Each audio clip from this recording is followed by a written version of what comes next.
More ag news for you here on the Rural Radio Network. I'm Jesse Harding. Joining us is Dennis Kahl, and he's the outstanding lead alumni here in Kearney, Nebraska at the Lead Alumni Conference.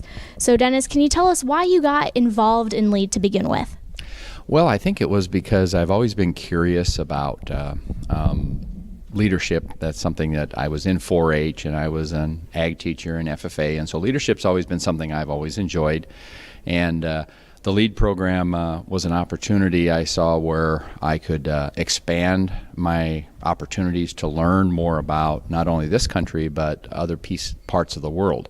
And so at that time I made application, and through that process was selected and was part of LEAD 9, the ninth class.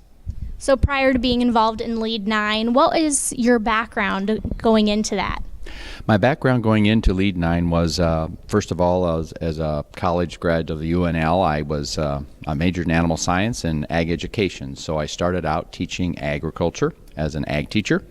And after that, I had several mentors that encouraged me to get my master's degree. And from there, I ended up becoming at that time it was called a county agent.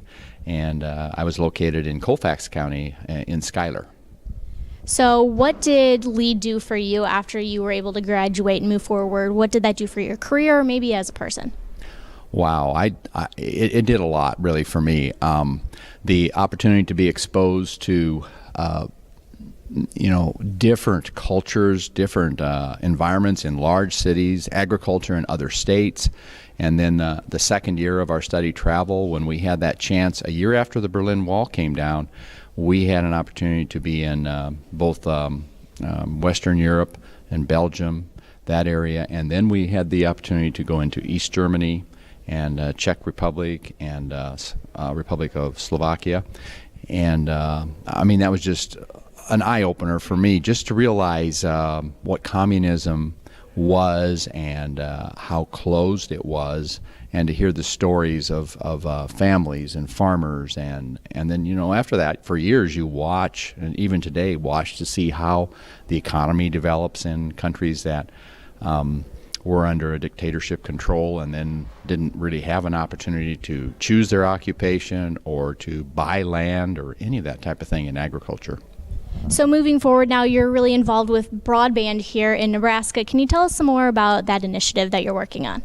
Well, broadband is something that's really important. It's high-speed internet is really what it amounts to. And I love technology, and in that aspect of things, I always am looking for, okay, what's going to be that next thing?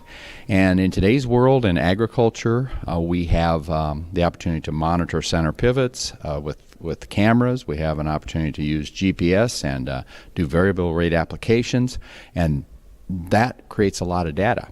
And the difficulty I hear from a lot of farmers is just the ability to take that data and get it moved to where it needs to go. And it takes a lot of bandwidth to be able to do that.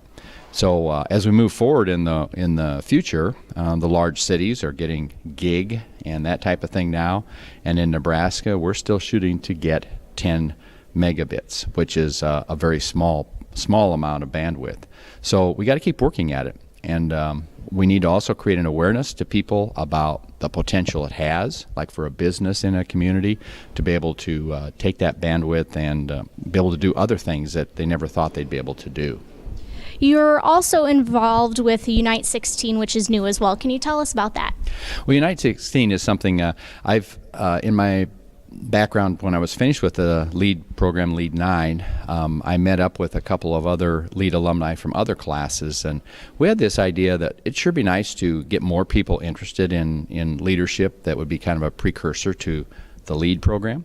And so we started a leadership program in 6 counties in northeast Nebraska, including Colfax and Cumming, Dodge, and Madison and Stanton. And as we did that, we found a lot of interest in that, and so we had that leadership program.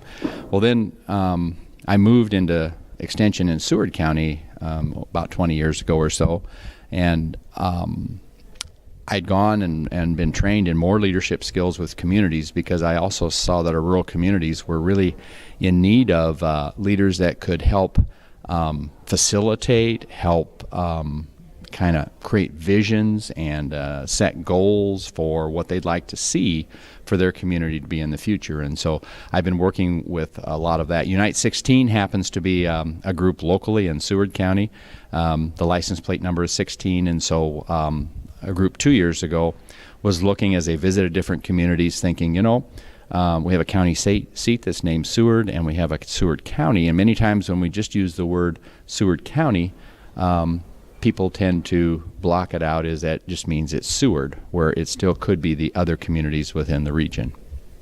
Very good. Well, it has been a pleasure to be able to talk to you here at the LEAD Alumni Conference in Kearney, Nebraska. That's Dennis Kahl, who is Outstanding LEAD Alumni, being honored this year at their banquet on Friday night. For the Rural Radio Network, I'm Jessie Harding.